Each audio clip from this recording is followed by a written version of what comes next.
I wanted to talk about two really great superstars. Yes, not stars, but superstars in today's NBA that will most likely finish their careers without an NBA championship under their belt.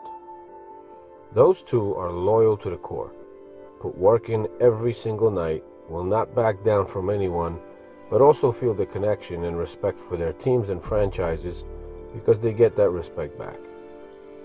They both signed huge extensions not too long ago with their teams, and they keep on saying the same thing over and over, that they want to stay with their clubs and win a championship there, but that there are more important things in their life than chasing rings like some other players in the NBA. One of these guys even said that he will not sell himself out like other stars just to chase a ring. Let me tell you who these players are and show you what they have been saying and how they have been pressured from NBA analysts and others to move, request a trade, or just forget about their principles for the sake of getting a title. The two players I'm talking about here are Giannis Antetokounmpo and Damian Lillard. Those two players have been drafted by the teams they play for and have stayed with them and recently signed huge extensions. Giannis, just last year, had reached a deal with the Milwaukee Bucks on a 5-year contract worth $228 million to stay with the Bucks. He was drafted by the Bucks in 2013 and has played for them for 8 seasons now. He's currently playing in that 8th season as a Buck. His averages are as follows so far through the 8 seasons. He's averaging 20.8 points per game, 9.1 rebounds, 4.5 assists, and is shooting 53% from the field. He's an awesome NBA superstar, and as far as I see it, his only Achilles heel is his three-point shooting, which is 28.7% career and just over 30% this season. If he could get his three-point shooting up to around 40%, man, he would be simply unstoppable. The team, with his leadership, has been doing great and having winning seasons and such, but has never advanced to the NBA Finals, and it looks like they are nowhere near that this year either. They have a superstar, but lack that great second option. Middleton is good, but not quite there. You see, Milwaukee plays in the Eastern Conference, and that means that even if they were to advance to the Eastern Conference Finals, they would go against the Brooklyn Nets or Philly. If the Nets are healthy and they have KD, Harden, and Kyrie on the floor, Milwaukee doesn't have a glimmer of a chance to advance to the finals. I just don't see it under any circumstance. With Philly, there is a chance, but even if, they will not have a chance against LA. This is not the point though. The point is that Giannis is so loyal to the Bucks that he will not simply leave and join up with any other superstar to chase a ring. That kind of thing is simply not in his DNA. Here is exactly what Giannis had to say about his loyalty and staying with the Bucks after signing his 5-year contract with them. What ultimately made you decide to sign that deal? I was happy. It was the right thing to do. Discuss with my agent, the team, my family. Talk to my mother. I asked my mother, "Do you want to move?" She said no. So okay, cool. I'm gonna sign the deal then. But no, this is the place I want to be. This is my home. This is my city. I want to represent Milwaukee, and I want to do this for the next 5 years. You've said that this is your home, your city. What does the city of Milwaukee mean to you? And how much was that in your mind as you made the decision? It was definitely in my mind. The way that this city have supported me and my family has been amazing since day one. Like people asking me and people talking about me. I just wanted to be left alone. I knew what I wanted in my head. I knew that the goal is to win a championship, and I knew that here we have a chance to win a championship. Is Giannis staying in Milwaukee good or bad for the NBA?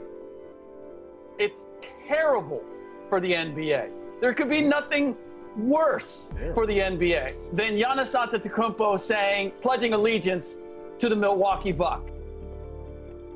Now let's talk about Damian Lillard, Dame. This guy is a threat from everywhere. His range extends way past anyone in the league except Steph Curry, of course. Dame got drafted by the Portland Trail Blazers in 2012 in the first round as the 6th overall pick. He's in his 9th season and is averaging 24.6 points, 4.2 rebounds, 6.6 assists.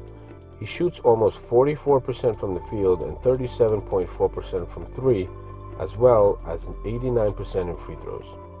He's a guard, and at 6'2", having a 44% field goal percentage is damn good. At 30 years old, he's older than Giannis and has much lesser chance of winning a title than Antetokounmpo as well. Giannis is 26 years old with a 5-year deal that expires in 2025. Damian Lillard is already 30 years old, and unlike Giannis, Lillard will be a little older when his contract expires, and as a guard it will be harder for him to maintain this level of play. The most important thing for both is health. If they are healthy, they will have a chance at a contender while still being great in this league, but will they consider leaving? No one knows. What do you think? Giannis will be a year younger and also have a year less of NBA play and wear on his body than Lillard will. Either way, it will be interesting to see if either of them even gives it any thought about leaving their current respective clubs to have a chance at winning an NBA title. Lillard was brought up by his parents, especially his dad, in a way that instilled in him that if he makes a promise or gives his word, that is his bond, and he has to honor it and stand by his commitment. Lillard talks about that in one of his interviews. The route that I had to get here makes it easy for me to just stay that way. You know what I'm saying? Like I didn't, when I committed to Weber State, it was time for me to go to school. And I was just like, I was like, I don't know if I really want to go to Utah. So I told my dad, like, man, I think I'd rather just go to St. Mary's and just stay at home. My dad was like, you told them you going? You going. And that was the end of the discussion. I think it's like the route in my upbringing, man. You know, anything other than loyalty ain't worth it, you know? I want to ask you, why are you so loyal to the Blazers? I mean, you're probably one of the top 2 point guards in the game. You have an opportunity to go and explore opportunities with other teams, play in bigger markets. Why so much loyalty with the Blazers? I think just because this is where I started my career. You know, my family moved here and they, you know, it's a good living. You know, we like living here. And it's not like, you know, I'm playing for a bad organization. You know, it's been a great organization to play for, a great city to live in, great fans. We've had success. We haven't won a championship, but we've had a lot of success. For me, I think the loyalty part, that's just who I am. You know, I roll with who I roll with, and if I was to ever not get that loyalty in return, then I can live with that because I don't expect everybody to be me. But that's just how I feel about the situation. Even though I understand that in those small markets for the Blazers and the Bucks, it will be very hard for them to lure in any other superstars to help them compete for a title, I have a lot of respect for those guys.